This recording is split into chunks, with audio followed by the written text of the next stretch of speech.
2024 198ഓളം പടങ്ങൾ ഇറങ്ങി എന്നാണ് പ്രൊഡ്യൂസേഴ്സ് അസോസിയേഷൻ പറയണത്. അതിൽ മിക്കതും പൊട്ടി തകർന്നു, കോടിക്കണക്കിന് രൂപ നഷ്ടമെന്നൊക്കെ പറയുന്നുണ്ട്.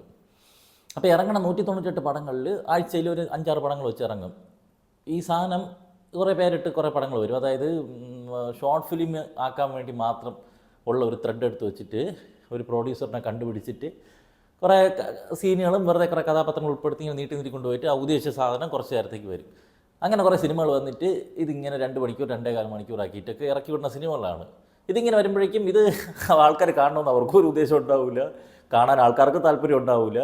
കുറച്ച് റിവ്യൂ പറയണവന്മാർ മാത്രം വന്ന് ഇത് കണ്ടുപോയിട്ട് ഇത് കൊള്ളത്തില്ല എന്ന് പറയും. അവന്മാരെ പടലിയിലിരിക്കും ഈ പടത്തിൻ്റെയൊക്കെ പരാജയങ്ങൾ. അപ്പോൾ ഈ പടങ്ങൾ വരുന്ന സമയത്ത് ഇതിലുള്ള ഏറ്റവും വലിയ പ്രശ്നമെന്ന് പറഞ്ഞാൽ നല്ല കുറേ സിനിമകൾ ഇതിൻ്റെ ഇടയ്ക്ക് വരും. ഇപ്പോൾ ഉദാഹരണത്തിന് സ്ഥാനാർത്ഥി സ്ത്രീക്കുട്ടം, അപ്പോൾ പേരൊക്കെ ഇതെല്ലാം ഏകദേശം ഒരേപോലെ ഇരിക്കും.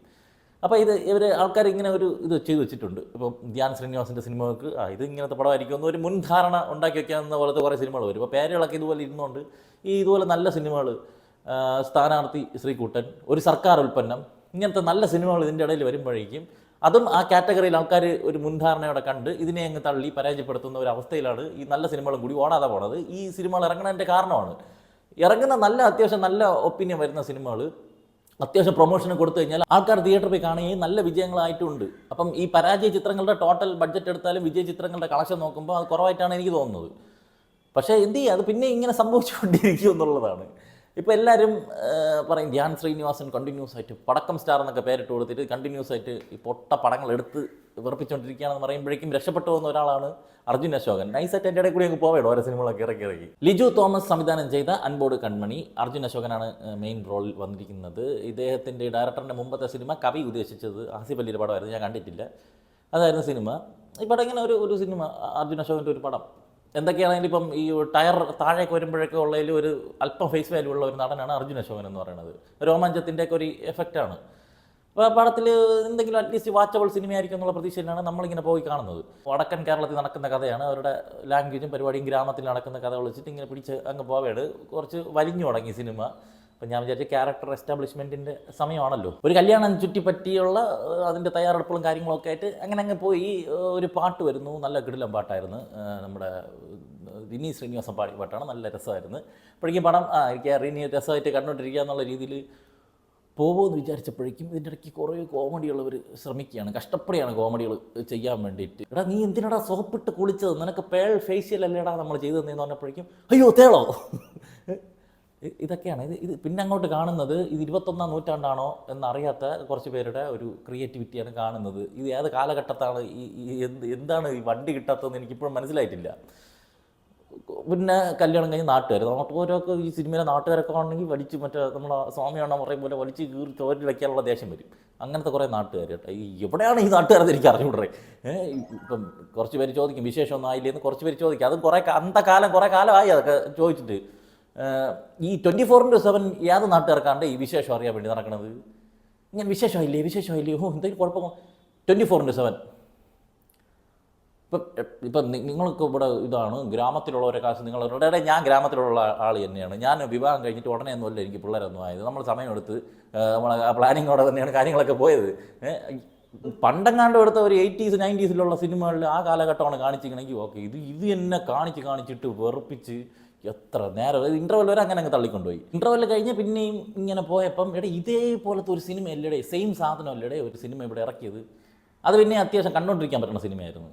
അപ്പോൾ അങ്ങനെ ഒരു സിനിമ ഇറങ്ങിയ സമയത്ത് നിങ്ങൾക്ക് ഒരു അല്പം പ്രാക്ടിക്കൽ സെൻസ് ഉപയോഗിച്ചുകൂടെ? ഇങ്ങനെ ഒരു സബ്ജക്റ്റ് ഈ സാധനം ഒന്നിപ്പം വന്ന് കഴിഞ്ഞതേ ഉള്ളൂ. ഇത് കൊണ്ടുവന്നു കഴിഞ്ഞാൽ ആൾക്കാർക്ക് എത്രത്തോളം ഇഷ്ടപ്പെടുമെന്നുള്ളത് നിങ്ങൾക്കൊരു ധാരണ വേണ്ടേ. ആർട്ടിഫിഷ്യൽ ആയിട്ടുള്ള സീൻ ക്രിയേഷനായിട്ടും ക്രിഞ്ച് സീനുകൾ ത്രൂ ഔട്ട് ഇങ്ങനെ വന്നിട്ട് ഇങ്ങനെ ഓരോരോ കഥാപാത്രങ്ങൾ വന്നു പോകുന്നു, ഓരോ ബ്ലണ്ടേഴ്സ് പറയുന്നു, ഇതിങ്ങനെ കാണിക്കുന്നു. ഇതൊക്കെ എന്തോ ഭയങ്കര സംഭവം പോലെ ഫ്രഷ് കാര്യങ്ങളായിട്ടാണ് ഇതിൽ കാണിച്ചുകൊണ്ടിരിക്കുന്നത്. അങ്ങനെ അങ്ങ് പോയി ഇങ്ങനെ കണ്ടു തീർത്ത ഒരു സിനിമയാണ് ഇത്. ഇതിലൊട്ടും കഥാപാത്രമായിട്ട് കണക്റ്റ് ആവാനോ ഇൻവോൾവ് ആയിട്ടിരിക്കാനോ എന്തെങ്കിലും ഒരു സാധനം റിലേറ്റ് ചെയ്യാനോ പറ്റുന്നില്ല. മൊത്തത്തിൽ പെർഫോമൻസും സീനുകൾ ക്രിയേറ്റ് ചെയ്യുന്നതും ഡയലോഗും കാര്യങ്ങളൊക്കെ കാണുമ്പോഴേക്കും പലയിടത്തും ഈ തൊലിയുരിഞ്ഞു പോകുന്ന ലെവലിൽ ക്രിഞ്ച് എനിക്ക് ഫീൽ ചെയ്ത് പേഴ്സണലി. ഞാനിതിൽ കൂടുതലൊന്നും പറയല്ലോ, ഒരു കൊച്ചു സിനിമയാണ്, ഒരു വലിയ അവകാശവാദമൊന്നും ഉണ്ടാക്കിയിട്ടില്ലല്ലോ. നമ്മളെ പറ്റിച്ച് നീയൊക്കെ നിർബന്ധമായിട്ട് വന്ന് കാണണമെന്ന് പറഞ്ഞില്ല. പിന്നെ നമ്മൾ വന്ന് തീരെ അങ്ങ് പറയേണ്ട കാര്യമൊന്നും എനിക്ക് ഇഷ്ടപ്പെട്ടില്ല. പിന്നെ ടെക്നിക്കൽ സൈഡ് എനിക്കൊന്നും പറയാനില്ലേ. കണ്ടിന്യൂഷൻ മിസ്റ്റേക്സ് കണ്ടമാനം. ഒരു എക്സാമ്പിൾ പറയാൻ തന്നു കഴിഞ്ഞാൽ ഇയാൾ മറ്റേ ഫേഷ്യൽ എന്തോ ചെയ്തുകൊണ്ടിരിക്കുന്ന ഒരു സീനുണ്ട്. അപ്പം ആദ്യം കാണിക്കുമ്പോൾ ചെറുതായിട്ട് അവിടെ തേച്ച് വെച്ചുകൊണ്ടിരിക്കും, തൊട്ട് അടുത്ത് മിററിൽ കാണിക്കുമ്പോൾ നല്ല രീതിയിൽ മറ്റേ കാക്ക തൂറിയിട്ടോ അല്ല മുഖമൊത്ത് തുടച്ചുകൊണ്ടിരിക്കുന്ന സീനാണ് ഒരു കണ്ടിന്യൂഷൻ. ഇങ്ങനെ പറഞ്ഞു കഴിഞ്ഞാൽ ഒരുപാടുണ്ട്. സാമുൽ അബിയാണ് മ്യൂസിക് ചെയ്തിരുന്നത്. ഞാൻ പറഞ്ഞില്ല മറ്റേ ഫസ്റ്റ് പാട്ട് എന്തോന്ന് വടക്ക് ദിക്കിലൊരു കട, ആ പാട്ട് നല്ല രസമായിരുന്നു. അത് കേൾക്കാൻ വേണ്ടിയിട്ട്. അനഘ നാരായണനാണ് ലീഡ് ഫീമെയിൽ ആർട്ടിസ്റ്റ്. ഒരേ ഭാവം, ഒരേ നിസ്സംഗഭാവം, ഒരേ സീനുകൾ തന്നെ റിപ്പീറ്റ് ആയിട്ട് വന്നുകൊണ്ടിരിക്കണം. അപ്പോൾ അവരെ കുറ്റം പറഞ്ഞിട്ട് കാര്യമില്ലല്ലോ, അത് തന്നെ അവർ അഭിനയിച്ചുകൊണ്ടിരിക്കണം. ജോണി ആൻ്റണിയെ ഇപ്പം ഇനി ഒരു പടത്തിലും കൂടി ഇതുപോലത്തെ ഒരു ക്യാരക്ടറാണെങ്കിൽ ആസ്ഥാനമായിട്ട് ഇന്ന ആളാണെന്നുള്ള ഒരു സ്റ്റാർ എന്നുള്ള പേര് കിട്ടാനുള്ള സാധ്യതയുണ്ട്.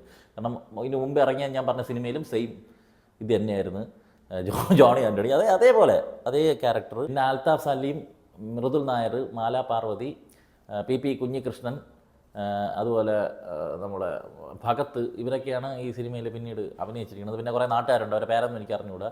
ഒരു അമ്മച്ചിയെ ഞാൻ എവിടെ കണ്ടിട്ടുള്ള ഒരു അമ്മച്ചിയാണ്, അതോ പടത്തിൽ മരിക്കാൻ കിടക്കുന്ന അമ്മച്ചി. പിന്നെ ഉണ്ണി രാജ, നവാസ് വള്ളിക്കുന്ന് ഇടയ്ക്കിടയ്ക്ക് ഇതിൽ പറയും നാട്ടുകാർക്ക് മിസ്റ്റിക്കാണെന്ന്.